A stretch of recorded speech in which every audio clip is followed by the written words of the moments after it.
I will now switch to English to introduce our guest speaker, the keynote speaker of this conference, my good friend and colleague from the United States, Robin Fretwell Wilson. She's the Associate Dean for Public Engagement and the Roger and Stephanie Joslin Professor of Law at the University of Illinois College of Law.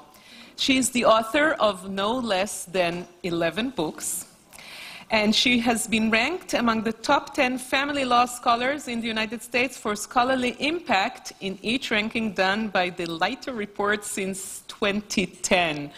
I wonder what would happen if we had such a ranking here in Israel. It's really imposing. She also directs the University of Illinois College of Law's Epstein Health Law and Policy Program and its Family Law and Policy Program. Professor Wilson also founded and directs the Tolerance Means Dialogues and the Fairness for All initiative, both which are made possible with private philanthropic support. And if I can say something in addition to that, this is something that really characterizes Professor Wilson's work, this connection between academia and impact and activism. And for all those who are interested, now I'm doing some promotion for next week. On Sunday afternoon, we will have an informal meeting with Professor Wilson exactly on these topics of what she calls translational law, translating the work done in academia into effective impact, as we say in Hebrew, on the ground. בשטח, כן? So it promises to be very, very interesting and, of course, very, very relevant to what we do here in Israel. In addition, she also chairs the Substance Abuse Disorder Working Group of the System-Wide Institute of Government and Public Affairs at the University of Illinois and is a founding member of the Genomic Security and Privacy theme of the Carl Woese Institute for Genomic Biology at the University of Illinois, Urbana-Champaign. She's a member of the American Law Institute, which is probably the highest law institute in the United States, working on specific bills throughout the federal system. And a Fulbright specialist. She has 3 times been honored for her work with lawmakers on innovative laws. And she is the guest of the Rackman Center and the Bar-Ilan Faculty of Law for this week, teaching a course on bioethics. And we are really very, very fortunate that she agreed to participate, to take part in our conference today and give a talk from the perspective, from the US perspective, 100 years ago to current days, contemporary feminist battles in the United States. So without further ado, Robin, the floor is all yours. Great, thank you. Thank you so much for having me. I am deeply grateful. Those of you, well, I'm sure everyone here knows Ruth, and when Ruth asks you to do something, the easiest natural answer always to give is yes, because she's been a wonderful collaborator and partner, and it's an absolute privilege to be spending time with you. So I want to talk about the progress that women have made in the United States. We take it down. I want to talk about the progress that women have made in the United States. And one of the things that I think is very important with any issue that's difficult in society is to both credit how far we've come, but then also to critique how much farther we have to go and why precisely that is. And I thought I would lend some of that or give some impressions of that progress as well as how far we have to go by focusing on my mother. I know how important mothers are in your society. My last trip to Israel, my mother was with me. And my mother is the person on the right, and my grandmother is also featured here. And you'll see in a moment why I have really focused on them, because across 3 generations, my grandmother, my mother, and myself, you can see a snapshot of what has happened in the United States. My grandmother was actually alive at the time that we were enacting the 19th Amendment, which gave women the right to vote. So I'll come back to that. As I said, I think it's really important to focus on how far we've come, so I'm going to start there. And I'm just going to give you a brief timeline. You can see here that we had the 19th Amendment not so long before the Great Depression, so there was a lot of economic hardship. And then the Great Depression ends a decade later, and most importantly, we see the rise of women taking jobs in connection with World War II. So as so many men were away fighting, there was opportunity in the industries to take paid positions. Some of those were then yielded back to men when they came back from the war, but nonetheless, women had the opportunity to work. Very early on, people forget this, that President Kennedy signed into law in 1963, which is stunning, an Equal Pay Act. I'll show you in a second, we don't get anything close to equal pay, but at least the principle was there in 1963. And then I just picked one other marker, really from the Obama administration, also on the question of equal pay, but an important piece of legislation that President Obama signed into place called the Lilly Ledbetter Fair Pay Act, which was a procedural fix allowing women to bring claims for equal pay in a longer period of time, because frequently they wouldn't know until much, much later that they in fact had not been paid the same amount. I'll come back to this timeline in just a second. So then I think it's important to look at the rise of workplace participation by women. So this chart will show you the blue bars are the percent of women in the overall workforce, and then the orange or red bar is the percent of men in the overall workforce. And you can see a steady rise and a leveling off of women in the workforce. We're going to talk about why some of that is in a second.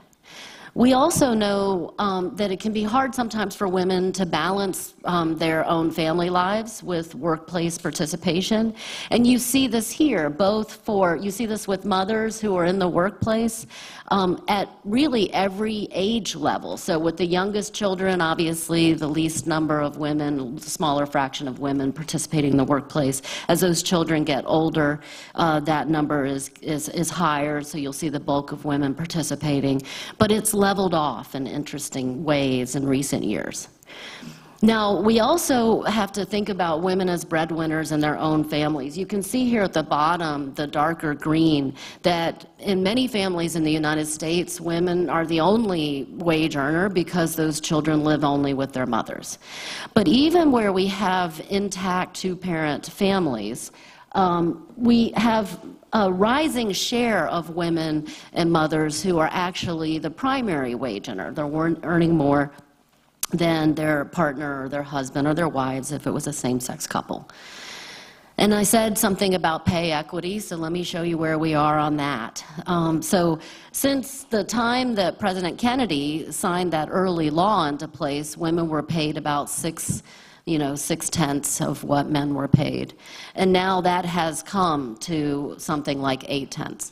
It's going to be really interesting to watch, and I'll show you in just a moment that this pay equity charge may be led by, of all people, the women's soccer team. I'm going to show you that in just a second. Our women's soccer players are incredibly talented and crushing it, getting paid less, by the way, than the men, and I'll come back to that in just a second. Now, the other thing that we've seen is that we have a shifting set of expectations, especially among younger people, millennials and Generation Z, about whether they are going to get a fair shot in the workplace, and whether they are interested in taking leadership roles. And so you can see here from this 2016 survey of college-educated women who are working at companies that, more than half aspire to have leadership roles eventually, and expectations are matching those aspirations. I think that's really important. So let me put a little bit of flesh on this with my mother and my grandmother. So this is my grandmother I told you on the left and my mother on the right. And I've taken the same timeline because I was sort of intrigued to look at their histories alongside mine, and I laid it on top. So my grandmother was born before we had the right to vote as a set of people.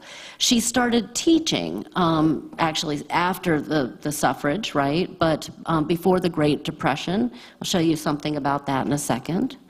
My mother's then later born. She's one of 8 children, one of whom died in childbirth, so a very large family. Notwithstanding that, my grandmother actually was one of the early women to work. She had a significant career at a department store called Montgomery Ward's. I'll show you that in just a second. And that helped her and my grandfather, excuse me, who was a dairy farmer, be able to have such a large family and to live a very modest life.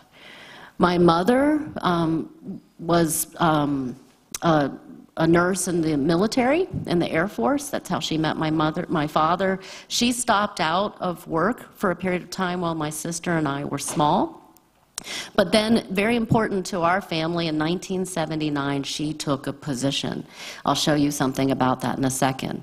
And that was a time when my father, who was a welder, was in a significant industrial accident just after my mother started working.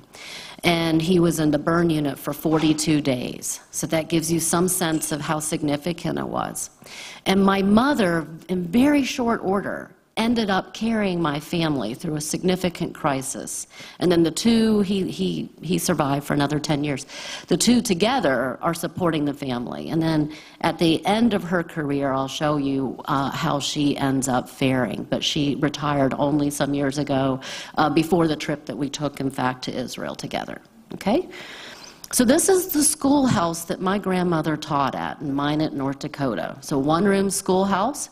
She was a teacher at 19. This was a time when women really had very few options other than to teach, frankly, as careers.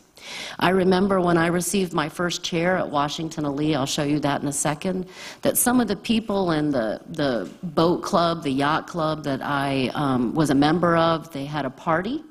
And a lot of the women who were only 10 or 15 years older than me had told me how they went to college and had taken teaching degrees. And just think about how much different their life might have been if it was only so many years later, like within a generation, having so much more opportunity open to them. But this was very good for my grandmother in terms of being able to care for herself before she was married. And then I told you that during her family with my grandfather, she worked at Montgomery Ward's. And she sold tires. It turns out my grandmother was pretty gifted at selling things. There were farmers who literally would not buy tires from anyone else besides Myrtle Sweet. That's just how it went. And she made a career of that. She literally worked there until, you know, she was of a normal retirement age. And so that was a very significant thing. This is the medical school that my mother started at before my father was burned, literally within months before he was burned. And she started out as a clerk typist too, which probably doesn't mean anything to you, but it was a secretarial position. It was literally the lowest you could start at this school without being on the janitorial staff, literally. And that has been repeated to me many times when I was growing up. My sister and I almost weirdly grew up at this medical school because my father was hospitalized, and it turns out it was across the street from the hospital where my dad spent a lot of time. At the end of my mother's career, 35 years later, she retired as the assistant dean for faculty affairs because she has this incredible ability to keep like 1,500 people straight in her mind. You could meet people randomly, and my mother could rattle off their CV, tell you when they got tenure, helped many of these people get tenure because, you know, she could just organize big amounts of information. Now, that was a really significant job that I think today she would not be able to get because at the time she had a 2-year secretarial sciences degree. When they went to replace my mother, they wanted people with a master's degree or a PhD. So if you were like my mother and you were a first-generation college and taking a 2-year degree, you could not have this happen to you today. I really honestly believe that. So there's a sort of sense of a moment when women were coming into the workforce where they could power themselves through to significant opportunity by simply being really talented and really good, okay? Now I think there's a much more premium on education. Now I'll just include myself for just a second to kind of give you a sense of like how much, in some sense, so much more opportunity open to me simply by being born one generation later. So I started my teaching career at a school called the University of South Carolina. I moved to a University of Maryland, which had a very accomplished health law program, very good move for me. Went to a small liberal arts college that had a single graduate program, the law school at Washington and Lee, and then now I'm at the University of Illinois in Urbana-Champaign. Now, that's a lot of movement. I'm not a job hopper. I'm older than I look. But in any event, it was a tremendous amount of mobility, especially if you have a family, because, you know, at least for part of this time, I'm divorced, but for part of this time, you're having to negotiate that with a trailing spouse. And family form is actually, I'm going to show you in just a second, affecting a lot of the ability of women to compete even today. Okay? Make sense so far? Okay. And your stories all look like this, by the way. You could have told the exact same story with your grandmother or mother, right? Okay. So this is, by the way, I was just here in Miami, and so I took this picture, and I realized that the horizon actually was a really good image for where we need to go. And we got to get to the end, way over there. And I'm going to talk about the things that are still in front of us and trying to get there. Pay equity. Women are, in fact, paid less. I showed you a slide. I'm going to show you how difficult it is to overcome that. Workplace opportunity. We talk a lot about glass ceilings. It's not going to be the glass ceiling that's really the problem. It's the first rung. I'm going to show you that. We're seeing this show up in education. I'm going to give you one example from West Point and the entering class at West Point. And then I have some personal work of mine, and I'm going to talk about it as long as it seems to make sense, so I'll cut myself off at one point or another. But at the very least, I want to show you about ways in which we're disrespecting women's autonomy over their bodies in medical teaching, something that I don't think is confined to the United States, and let me make that clear. We are teaching pelvic exams to medical students with women who are under anesthesia for surgery without asking them. I think that's wrong. I think it's incredibly deep disrespect of women and their agency. And I'm going to show you how we're changing the law in the United States to rectify that. And then if we have, so that was about the body. And then if we have time, I'll talk a little bit about families and ways that I think we're stepping over women's wishes as to what should happen with their children at the time of breakup in ways that are significant, but only if we have time, okay? So how are we doing on time, by the way? I didn't bring my phone up. 20. Perfect. Okay. So this is the women's soccer team. I don't know if anybody's been watching them. They're crushing the world. Great. But we are paying them less, and not just a little bit less. So they actually have led the charge in the United States for equal pay. And they filed a class action against the U.S. Soccer Federation in particular. And one thing that's incredibly helpful here is that the Equal Pay Act and these other things that say you should be paid equal are for the same job. And often the difficulty becomes whether you can show that you're in fact performing the same job for less money. But this is easy. These guys are performing the same job. In fact, they're competing nationally. And the women on the women's soccer team get $260,000 for winning the World Cup. The dudes, if they won it, right, would get 1.1 million, and that's a lot more. The women are paid on salaries, but the men are paid on bonuses. Now, sometimes salary can be a better deal for you than bonuses, but notwithstanding that, if the women had been paid bonuses, even on the same scale that the men, that they would have gotten another $540,000. The men, for example, in their first World Cup game, get a bonus that's twice the size of the women's, just for qualifying.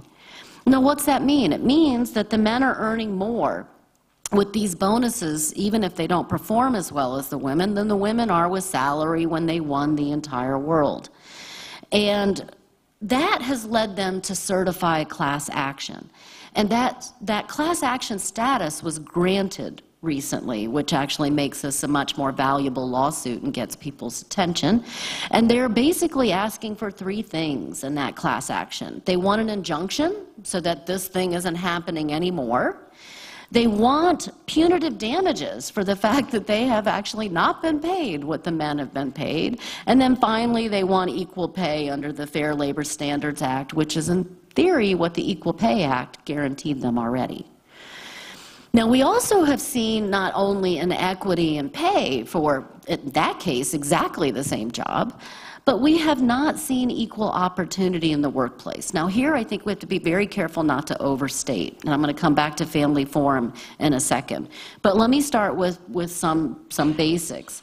So this is a report that McKinsey & Company, which is a consulting firm, has done about sort of the pipeline. You've seen these images in other ways. I'm focusing on the third one down, which is white women, just as one indicator. But you can see that as you progress from the entry level to manager to vice president to senior vice president to the C-suite, i.e. you're the CEO, the CFO, or whatever of the company, that pipeline is going down to a small number.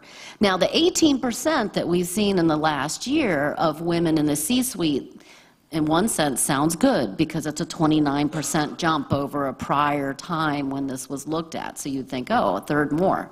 But we have to be cautious even here because that's still just one woman for every 5 people at the very top of a corporation. Now, a lot of folks talk about glass ceilings. There's actually some really interesting new work that suggests that the problem isn't really some ceiling that you hit. The problem is at the get-go, the very first rung, that you start climbing the ladder. And we see that women are actually holding those early positions to a far smaller degree than men. So they don't even get to climb up the ladder because they didn't get to the first rung. And now, women disproportionately believe they're being judged by different standards. I don't know whether they are or not. I'm actually not interested in the merits for this point that I'm making. What I want to show you is that the dudes don't believe that. Men don't believe this to the same degree at all. But some of the human resource managers, in other words, the people inside of the company who should be most acutely aware of opportunity, their views of this actually starts to approximate what women think, which makes me think that it might be a problem. Now, one argument that you might have made during my grandmother's era, or my mother's, but probably not today, is that there aren't enough qualified women to bump up the ladder to these, more elevated, difficult positions. Certainly women are not buying that, right? Half of the women think, no, there's plenty of, qualified people. The HR managers don't believe that. So that may tell you that something within the firm is broken in terms of getting on that first rung. And then the men falling far shorter in the terms of, whether there are really enough qualified women. Now, one thing I think is really significant, and we talk about in law schools, as I'm sure you do here, is mentoring. And the word that's being used in this literature is sponsorship. And HR managers are disproportionately saying, look, it's the sponsorship, it's the person pulling you up to that first rung that's so crucial. And there's this interesting piece that's by Melissa Ardebain about the sponsorship muscle. What she basically means is what's happening in that picture over there. A senior man taking an interest in a younger man because he sees something of himself in the younger man. Now, we know that this happens with women. I actually have, maybe for the first time, second time in my life, a very significant person at my university system who's taken an interest in me. And I think Ruth told you that I was directing a substance use disorder group. That's this woman saying, oh, Wilson might be the right person for this legislative work. She took an interest in knowing me, and because she knew me, she could slot me into something they needed. Okay? That's the sponsorship muscle. Now, that should happen with women to the same degree that it happens with men, but it doesn't. For some reason, it does not, the literature suggests. Now, we have compounding this a different set of problems. One is in education, and I'll just give you give you West Point as an example. And that's that, you know, women aren't even getting to the starting gate at West Point. So women, for example, make up less than 20% of all the class at West Point. Now, you might say women are taking themselves out of the pool, right? They don't want to go to West Point. It's very difficult. And I know some people who have gone to West Point and some people who went and left because it's difficult. It wasn't for them. But that doesn't seem to be the case. I'll show you that in a second. But in any event, when they come, they're qualified and they're crushing it. Right? So 8 of 10 top graduates last year were women, right? And 44% of the people on the honor code, the honor roll, were women. Now, this is not a political problem. And what I mean by that is you, to even get to West Point, have to have a nomination from a member of Congress. So you might say only the men are asking to be nominated. But what we're really seeing is that since 1994, only about 27% of all the nominations have been women. And the Democrats are as bad on this as the Republicans. They're all just sort of nominating men, or large numbers of men. And that's limiting the opportunity of women in this one very specific place. Now, you could do marketing. You could pull more women into the pool and a stronger pool of women to compete with the men. And we've seen some of that being helped last year. So there was a 40% increase by overall in applications to West Point. That led to a 50% increase in women. So this is a very important way to attack the problem. But still, the most recently admitted class only bumped up to 24%. So a huge spike in interest, a tiny increase in yield. So I think women need equal access, especially to this institution, because it's sponsored by all of us with tax dollars. And one possible fix that's been proposed, this is not mine, would be, for example, to make sure that members of Congress have to annually report on that pool of people that they're actually giving that very crucial nomination to. That might rectify some of this. Now, one place where I have some trouble in the recent literature, and I just don't know what to make of it, so I'll be interested in what you have to say, is this idea that women lack confidence and that men have too much of it. Now, I just have never understood confidence as something that you have too much of generally. You know, if you're not competent to fly a plane and you feel overconfident about that, that's a problem. I understand that. But generally, I don't know that you can have too much. So I'm skeptical about the next couple of points. But one thing that we're seeing in the literature is that in particular in the interview process, women will tend to discount their abilities. Whereas men will tend to be like, oh, I'm 100% qualified. They'll go after every job and they'll project that, okay? And that's across large groups. No offense to the men who are here listening. It's across large groups. So some of what's been said, and this is one place where I'm deeply skeptical, is that there's this claim that that companies need to do a better job of giving people realistic expectations, and then this is the line that's difficult for me, that the best way to close that gap is to make men less confident. Now, that doesn't strike me as the right way to go. What strikes me as the right way to go is to make women confident in their skills so that they, are adequately and accurately, understanding where they fall in the scheme. Something I think I can understand better would be this, to give people more feedback on the regular so that women hear that they are actually progressing, and then that builds confidence, and then they are more eager to take the next step and to continue up those rungs. Okay. And then we have family. So has been written about on-ramps and off-ramps out of companies, and whether when you leave for a period of time you can come back. So I just picked up one study from what's happening in big law firms, big law in the United States, and child care commitments are basically taking an important impact on women's choices to leave those firms, and they're leaving in fairly significant numbers. And women believe that they're basically given a binary choice, that they can either be a big law partner or they can be a parent. And they don't see the possibility of of combining them. I'm not faulting them for whether they're accurately assessing that. I'm just making a statement of fact. Now, we know that there's a gender gap in child care responsibilities, so this was a survey that basically asked people who in the family was assuming full responsibility for the children. 54% of women said, it's me. 1% of men said that it was them. And this is by their own account. And then you see on the other side of this that when you look at women attorneys, 34% of the women attorneys say, I'm the only parent who's ever left the workplace for a child care reason, i.e. to take my kid home when they were sick. And of the men, the male attorneys, only 4% of them said the same thing. So you're seeing a disproportionate impact.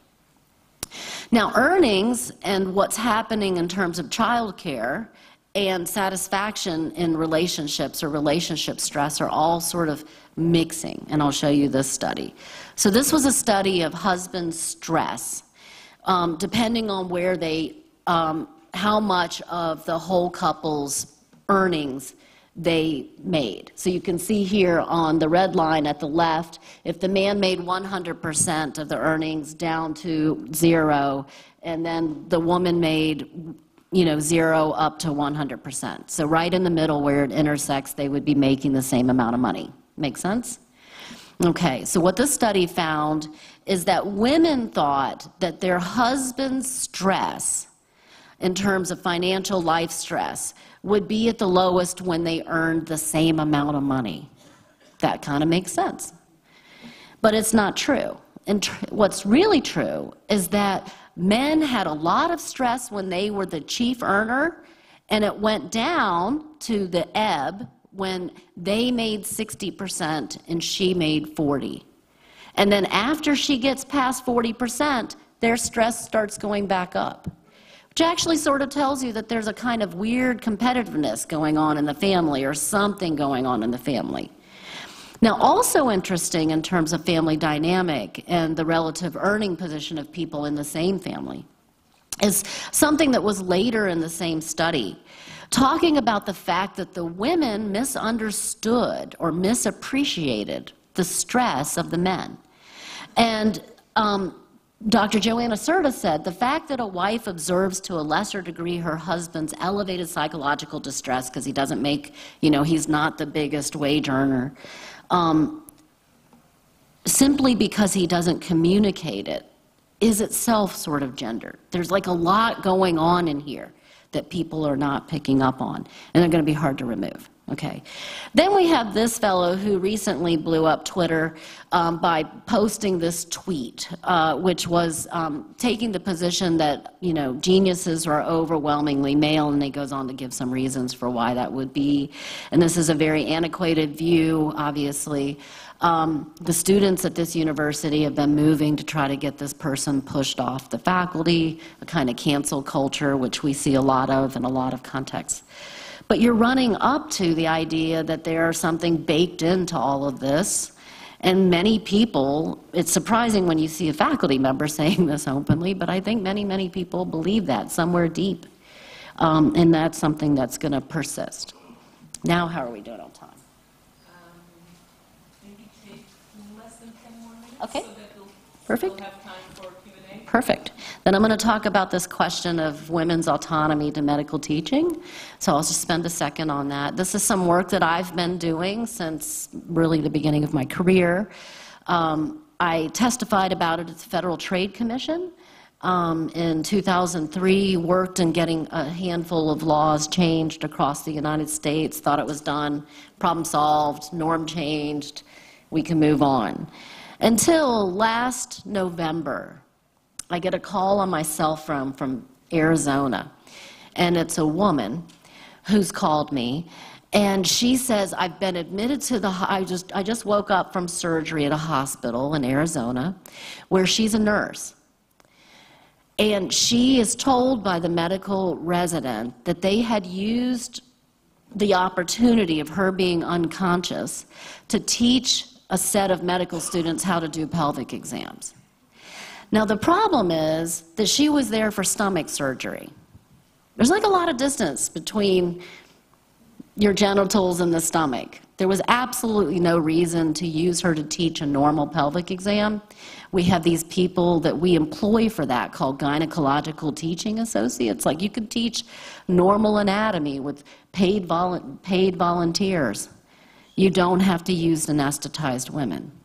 You don't actually have to use anesthetized women even to teach, without their consent, even to teach abnormal anatomy, because women in overwhelming numbers, and I show this empirically in my work, will say yes if you ask them. But they sometimes want to limit the number of medical students. They sometimes want to maybe match by gender. Only women, should do this. Now, one of the reasons this was so disturbing is that this woman was a sexual assault survivor when she was a child, 11 years old. A man who had been put in jail. And if you know anything about incest or child sexual abuse in the United States, we don't put people in jail generally. We haven't in the past, which tells me that that was really bad. And yet she's just used in this way as if it wasn't even a thing. Okay? Now, obviously, I'm going to talk about this in the bioethics class this week, so I'm super excited. But there are some standard bioethics reasons why you should ask people for their consent, not least of which is their right to bodily integrity. We have entire doctrines premised on that. The duty to secure informed consent to any medical treatment, for example. Respect for persons says that you should ask. Right? And ask yourself, if it was men who were having these exams for urological reasons, like a prostate exam, without asking them how long this would happen, right? If the respect for persons was men, my predictive judgment is this wouldn't be happening without consent. And I'm actually starting a study to try to prove just that. So we'll see whether I'm right, but that's my judgment. Autonomy, obviously, and the ability of self-governance, and trust. Trust. Because if people believe that this is going to happen without their consent in the healthcare context, it changes that doctor-patient relationship. It changes. It's a fiduciary relationship, but you will not feel that your physician is your fiduciary if they're just using you in these ways without asking. So we've been working since this op-ed that I did in the Chicago Tribune, really since January when the legislative sessions across the United States started, to change that in the remaining part of the country, and I'll show you this progress in just a second. And one of the really striking things that's happened since the Chicago Tribune, which didn't happen with the Federal Trade Commission testimony, is that patients have come forward. Now, when I was doing this work a long time ago, in 2003, we had lots of data, no patient. Now we have a patient, not so good data, but it doesn't matter. Because the patient's story is so profound. Not only the patient I just showed you, but this woman who showed up at the very first, to testify on behalf of the first law that was enacted to prohibit this without consent this year. And her name is Ashley. So let me play this for you. I saw all these women stand up to give comment, and I thought, oh good, I'm not going to be the only one who this has happened to. And it has happened to me. My name is Ashley Vates. I'm a trauma survivor and advocate in the community. I'm co-founder of the Trauma Resiliency Collaborative, and I have notes just because this is such a loaded topic. It does happen in Utah. It happened to me in 2004 in a local emergency room. I was not there for any gynecological reason. I was there for nausea and vomiting. The physician, I remember, is very kind and very lovely, and I felt like he cared about what was going on, and that he couldn't treat my nausea and vomiting, and that he couldn't find a reason for it, and he was concerned. And I've read the notes from the visit, and he notes, and I'm going to read the note. I have been seeing this 23-year-old in the emergency department. I had anticipated she would be discharged. However, she persists in having tachycardia and appearing quite nauseated. I treated the patient with some medication. I had held off on Phenergan. It's a very sedating drug. I had held off on IV Phenergan, expecting her to be able to drive home. But at this point, since that is not the case, I gave her Phenergan IV. She has had some improvement in her nausea. She is quite somnolent. I was very asleep. He goes on and says, also there are symptoms. It is unclear the exact cause. I performed a pelvic exam. There's nothing in there about consent, and I know that I didn't give it because I woke up screaming. It's interesting. Whoops, let me pause. He goes on in his note. I'll stop there. I saw all these women stand up. I can figure out how to stop there. Sorry. Go to the next slide. When this hearing was occurring, you can listen to it live on the internet when the hearing was occurring. Oh, sorry. Yeah, it'll come back, I'm sure. Some technical expertise. Thank you. Oh, I hit escape, sorry about that. I'm sorry, shouldn't hit a button. Not a habit. Yeah, it's good. Okay. And let's see, it should be. Again, duplicate. Yes, duplicate. No. I know, but you have This to open, one. I think. Okay, that's where it is. Yeah, thank you. Somebody close. Yeah. Okay. Okay, now you have to. I go. Yeah, I go. No, I hit that again. Sorry about this. I'll just keep keying along.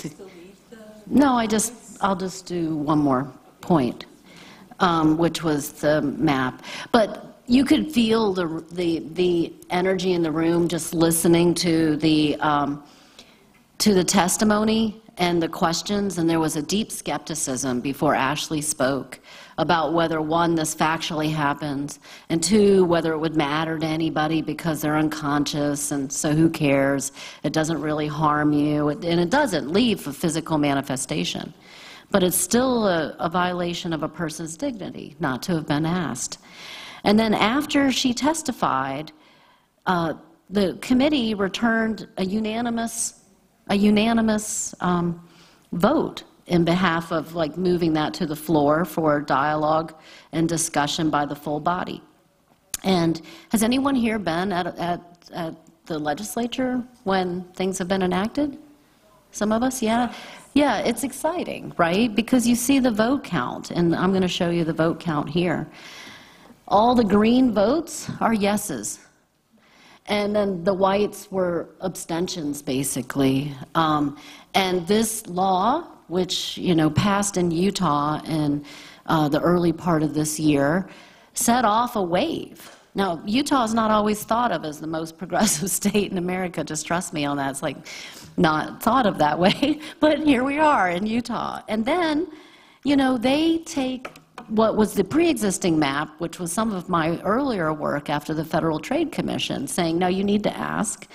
And they end up becoming the first state there. And then since, we've had 4 other states, or 3 other states, 4 total in 10 months, say, you have to really ask women for their consent.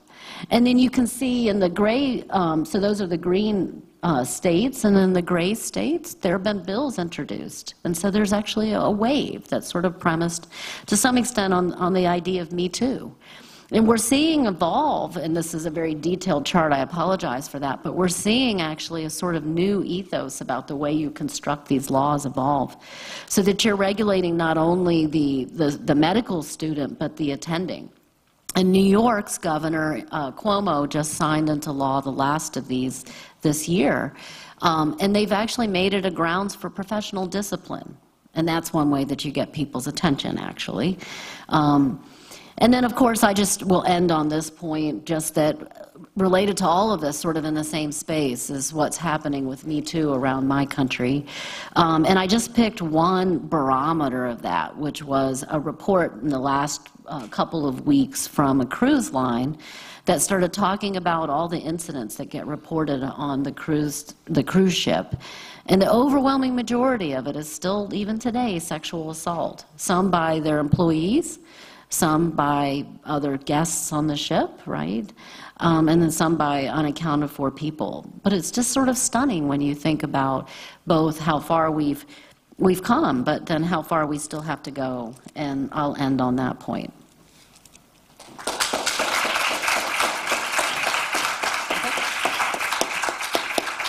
So, thank you so much, Robin. It's been a fascinating account, taking us through both the personal case history of yourself, 3 generations of women. I think it's also a very feminine kind of way to present an historical account through the personal, taking it as something meaningful to besides to tell the story, besides the personal account, as reflecting the overall changes and all the data that you gave us. It was very, very informative. I think that many of us know some scattered facts, information, but presenting it in one holistic, systemic manner is truly enriching and important for all of us. We do have a few minutes for Q&A, so if anybody here wants to raise a question, if not, I think maybe we could just sit. Yeah, let's just sit for 6-7 minutes. You have your mic. So I will want to ask you perhaps to reflect on the sense that many of us have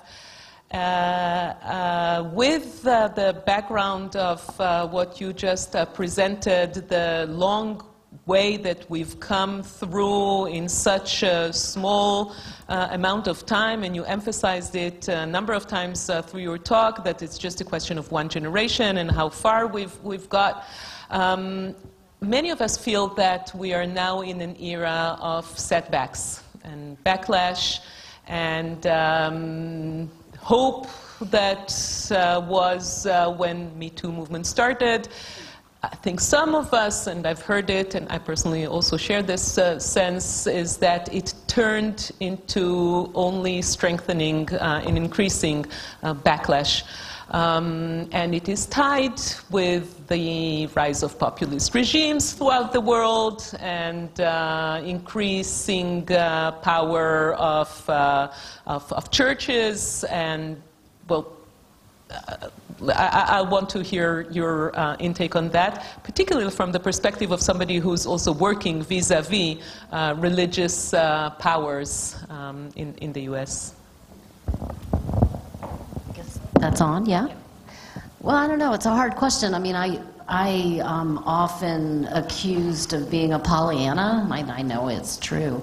But I tend to be very positive about things getting done.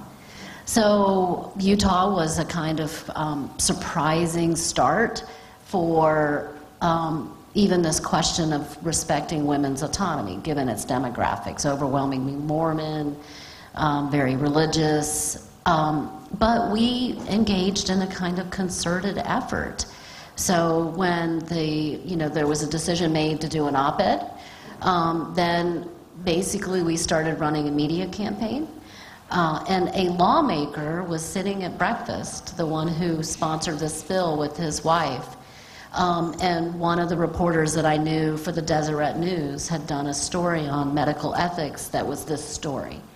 And she literally hands the newspaper to him and says, "This needs to change."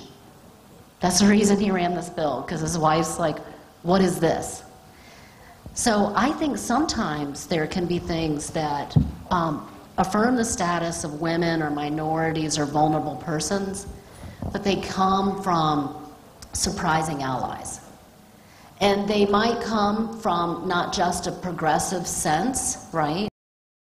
Maybe the people in Utah, for them it was more about proprietariness or thinking about their daughter, this happening to their daughter, God forbid it happens to anybody, but not my daughter. Well, fine. I don't care why you changed this law to make it respectful of women, if it's because you're concerned for your daughter or your wife, or because you're concerned or speak about it as a human right, or speak about it in very progressive terms. In fact, it's helpful to me if you can get the left and the right both to come to the same middle place, which is a place of respecting all people, and all you're asking them to do is to move from their priors. And our priors are different, but often we can come to the same place. And I think with these issues which divide us as a country, especially my country, people start in very different places, and then we give up on each other because we're polarized. Because we, you know, the people who have supported this bill, for example, in Maryland and Delaware and New York, I don't think are sitting at a dinner table with the same people who supported it in Utah for the most part. They have very different conceptions of the world. But they still could come around the same idea and make it real and tangible as a kind of progress. I don't know if that helps. But the question is whether there are limits to this optimistic strategy. Take, for example, reproductive rights, abortion rights. I mean, do you foresee the same dynamic and the same pattern feasible around this controversy? Well, in the United States, we'll never be rid of abortion as a controversy. We now have young evangelicals, and this is all Pew data. I'm not trying to trash evangelicals at all. But the Pew data would suggest that people are self-defining in their communities of faith around opposition to abortion. And once that happens, in fact, in my own work, I've shown that people in the United States have become more divided over abortion since Roe v. Wade than they were at the time of Roe. And that at the time of Roe, Guttmacher and other statistics show that people were much more willing to allow and make accommodation for abortion in cases of incest and rape than they would be now. So I think that's deeply problematic. But to anchor it a little bit to how far we've come and how far we have yet to go, I think sometimes how far we've come, suffrage, even changing the Constitution, okay, is a huge climb in my country. But it's a milestone you can hit because it's defined and it's in front of you.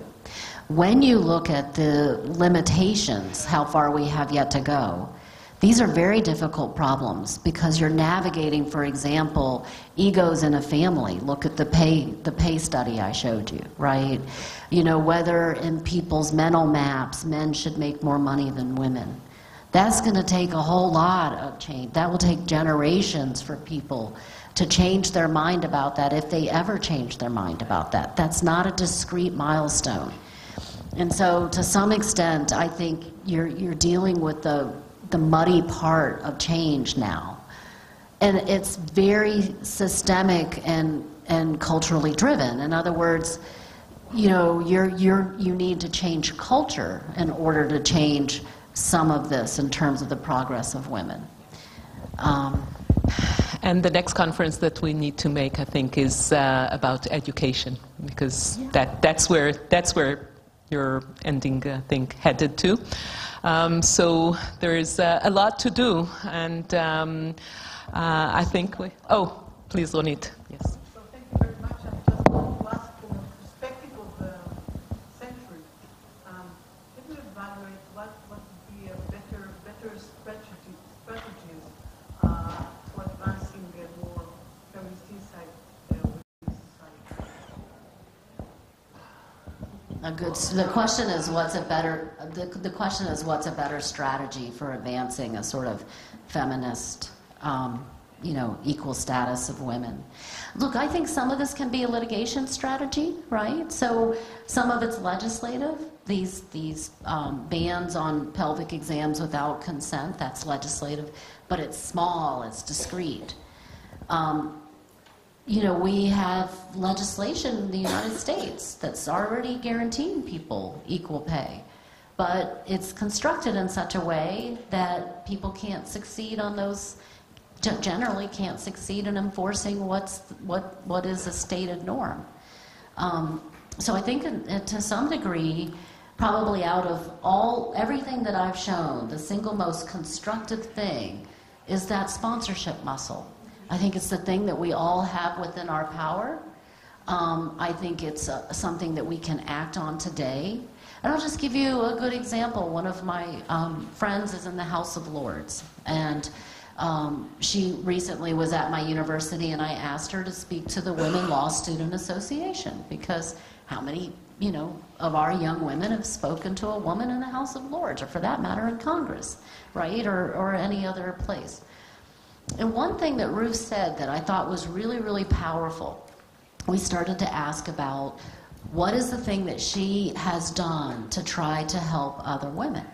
And she says that when she gets a call from headhunters or people looking for recommendations of people to consider for a job, that she only gives the name of women.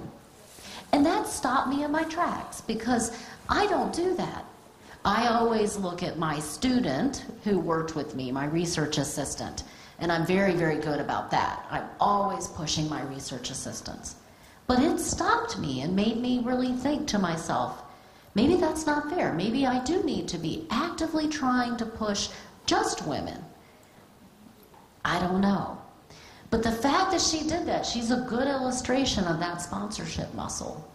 And I think that's one thing where women can reach back and grab other people and pull them forward. I think that's very close to home, this sponsorship muscle or mentoring in academia. We all know it all too well. Last question over there? Yes.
Okay, so that's a fair critique. So the question or the comment is that this was focused on women. So just one piece of that is I understood that to be my task today. So that's part one. Part two, in some of that data you see intersectionality, and you're absolutely right to talk about intersectionality. So the women who were not coming out the back end of that pipeline were black women. Right, women of color in particular, taking a double hit for being women and for being people of color. And we should all recognize that. Now, in our country, the number of people who, for example, are trans is a very, very small fraction. It's 0.06 of the entire population. I've spent a lot of my life, but especially the last 5 years, working to get the full LGBT community, _T, protected from discrimination in the United States. So I'm going to be the last person in this room to forget trans people or other identities. But I just didn't understand it to be part of what I was doing. Now, I do think that, what I was doing today. So I do think, though, that we need to talk openly about intersectionality every time that the data or the problem put in front of us poses that. And the reason, and I'll give you one example in the pelvic exam context. When I first started working on this project, it was because I was a member of a statewide hospital ethics consortium where you could come and give advice, come and seek advice. And a young medical student, a woman, came to me and said, or came to this group and said, I'm being asked to do pelvic exams on women under anesthesia, and they haven't consented as far as we know. And at the time, which was now like 18 years ago, I thought, no, surely that cannot be true. She misunderstands the problem, because we've had biomedical ethics at that time for about 30 years. Turns out she did not misunderstand the problem. That led me then to talking to the heads. I interviewed 16 faculty at 10 major teaching institutions across the United States. And one place where I was completely floored was a department chair, a man, of an OBGYN department, saying that they were using women under anesthesia to teach normal anatomy, just like happened to the woman in the Chicago Tribune. And I said, why in the world would you do that? You have gynecological teaching associates, and you just need to, they pay like $5,000, $6,000 a semester for them to be taught upon. And he says to me, who's going to pay for that? That is just complete power. There was actually an alternative that would have better suited the needs of their students, because part of what you're learning in this context is how to communicate. You're learning how to palpate someone while talking to them and looking them in the eye. Can't do that with an anesthetized patient. Second thing that came to my attention, which also is not just about power, but about the implications for people of color, in particular, was one of the institutions was doing unconsented to pelvic exams for teaching purposes only on patients in their low-income clinic. Read African American. But if you had the money or the insurance status to be seen at a different part of the very same hospital, then you were asked. Now that's wrong. That's absolutely wrong. We should not be disproportionately, if there is a cost of medical education here, it should be borne by all of us in like measure, because we all benefit from it, not from a subsection of people who don't have power, don't have financial wherewithal to make any other choice. So I can't agree with you more about intersectionality and especially about power dynamic. And again, I just thought I was charged here to talk mostly about the status of women. And I'll just repeat that you're welcome to come on Sunday afternoon when Robin will discuss other parts of her activist work and legislative work on non-binary issues, on LGBT rights mostly. So I'm sure it will give us another much larger perspective. And let me just conclude by expressing my honest admiration for all the work that you do and the successes that you have, and for being Pollyanna, for being optimistic, and for raising hopes that change, even if it is slow, it does come, it can come, and it will come. So with this, just ask a big and the next session. Okay.